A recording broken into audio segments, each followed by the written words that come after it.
अस्सलाम वालेकुम guys, welcome back to my YouTube channel Zubair Sumar. उम्मीद करता हूँ आप सब खैरियत से होंगे। मैं भी अल्हम्दुलिल्लाह अल्लाह के करम से ठीक हूँ। आप सबकी दुआएं हैं। टाइटल तो आपने पढ़ लिया होगा वीडियो का। मज़ीद मैं आपको एक बार फिर से पढ़ के सुना देता हूँ, फिर बताता भी हूँ कि किस टॉपिक पे वीडियो है। सबसे पहले तो हम टाइटल की तरफ चलते हैं। टाइटल है AMCA approval, Pakistan fifth generation fighter jet challenge to India. AMCA के मुकाबले में पाकिस्तान भी अपना फिफ्थ जनरेशन जो है वो बना रहा है, जो कि हम चाइना के साथ मिलकर बनाएंगे।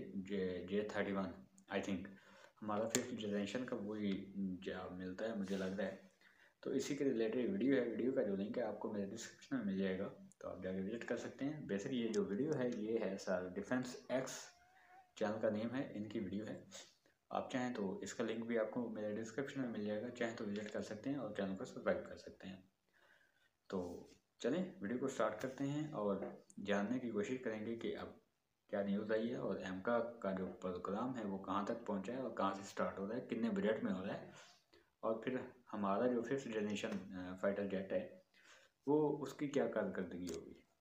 Hello defence listeners, welcome back. स्वागत है आप सबका एक और नए डिफेंस वीडियो में, जिसमें हम बात करने वाले हैं एमका के बारे में। जहां अपडेट ये है कि एमका की सीसीएस अप्रूवल जो कि पेंडिंग थी वो अब दे दी गई है, जिसके तहत 15,000 करोड़ की लागत से अगले 5 साल के अंदर 5 प्रोटोटाइप बनाए जाएंगे। हालांकि अब तक गवर्नमेंट ऑफ इंडिया द्वारा इसके अप्रूवल के ऊपर कोई भी प्रेस नोट रिलीज नहीं किया गया है, लेकिन क्योंकि इतने सारे इंपॉर्टेंट न्यूज जर्नलिस्ट द्वारा इसे कवर किया गया है तो इस न्यूज में ऑथेंटिसिटी तो है।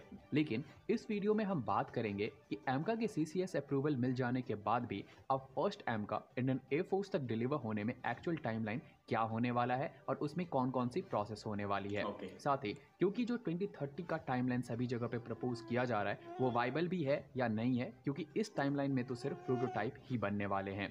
साथ ही जो बिग कंसर्न हमारे लिए होने वाला है वो ये है कि Pakistan fifth generation fighter jet को 2028 टू 2030 से एक्वायर करना स्टार्ट कर देगा, जो कि प्रोबेबली चाइनीज J31 होगा। वहीं 2032 से पाकिस्तान टर्किश TFX कान को भी एक्वायर करना स्टार्ट कर सकता है। यानी कि पाकिस्तान के पास दो फिफ्थ जनरेशन के फाइटर जेट होंगे जब हमारा एमका अपने टेस्टिंग फेज में होगा। वहीं तब तक China at least 300 to 500 fifth generation fighter jet को अपने सर्विस में इंक्लूड कर चुका होगा। मतलब तो भारत इससे कैसे काउंटर करेगा? पहले एमका की बात कर लेते हैं। एमका की इस वक्त सीसीएस अप्रूवल दी गई है, तो इसका मतलब ये है कि इसका डिज़ाइन फ्रीज हो चुका है और क्रिटिकल डिज़ाइन रिव्यू भी कंप्लीट हो चुका है। जनरली इसके बाद 3 साल का टाइम लगता है फर्स्ट प्रोटोटाइप को डिलीवर होने में, अगर आपके सारे इंडस्ट्रियल पार्टनर टाइम से अपने इक्विपमेंट की सप्लाई करते हैं तो।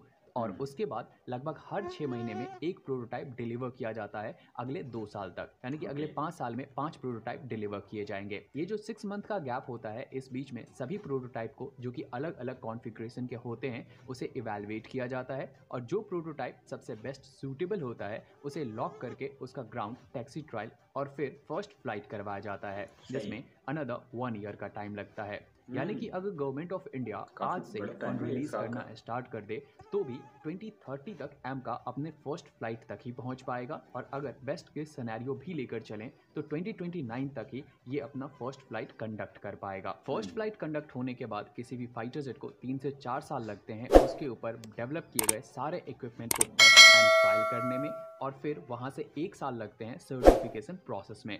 उसके बाद इंडियन एयरफोर्स को जितने भी फाइटर जेट चाहिए उसका एक प्रपोजल सीडीएस यानी कि रक्षा मंत्रालय के पास भेजा जाता है। वहां से क्लियर होने के बाद ये फाइल अगेन सीसीएस यानी कि पीएम सर के पास जाती है, और वहां से जब ये क्लियर हो जाता है उसके बाद ऑर्डर प्लेस किए जाते हैं। अगर ये फाइल सब सिर्फ 1 साल के अंदर निपटा भी लिया जाए तो ऑर्डर होने से फर्स्ट फाइटर जेट डिलीवर होने में 3 साल का टाइम लगता है। तो इस सारी टाइमलाइन को अगर कैलकुलेट किया जाए जो कि रियलिस्टिक टाइमलाइन है तो ये 2035 तक जाता है। अब 2035 टाइम अगर एमका का है तो तब तक पाकिस्तान के पास एक नहीं बल्कि पूरी की पूरी स्क्वाड्रन होगी फिफ्थ जनरेशन वाले फाइटर जेट की। और आप कितना भी कंपेयर कर लो, फिफ्थ जनरेशन फाइटर जेट के पास फोर्थ जनरेशन वाले फाइटर जेट के अगेंस्ट में एक अपर एज होता ही है। लेकिन भारत के पास इस वक्त अब क्या ऑप्शंस हैं?